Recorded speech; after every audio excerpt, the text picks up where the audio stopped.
আজকে বিপত্তারিণী পুজো। মা বিপত্তারিণী প্রতি বছরই করে। এবছরও মা চলে যাচ্ছে পুজো দিতে জোগাড় টোগাড় করে। ফল টল কাটা হয়ে গেছে, নিয়ে গেছে, আর মিষ্টি ভোগ দিয়েছে। আর বিপত্তারিণী পুজোয় লাল সুতো 13টা গিট দিয়ে ধূপবতী দিতে হয়। আর 13টা ফুল 13টা ফল লাগে যারা প্রথম করে। আমার মায়ের তো প্রথম না, আমার মায়ের অনেক বছরই হয়ে গেল বিপত্তারিণী পুজো দেওয়া।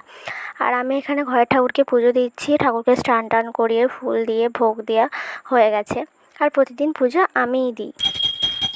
তোমরা তো জানো যারা আমার ভিডিও দেখো। আর পুজো দেওয়ার পরে প্রসাদ নিয়ে খাওয়া হয়ে গেছে। তারপরে আমি যাচ্ছি ক্লাবে, এসেছি যেখানে আমাদের দুর্গা মন্দিরে পুজো হচ্ছে মা বিপত্তারিণীর।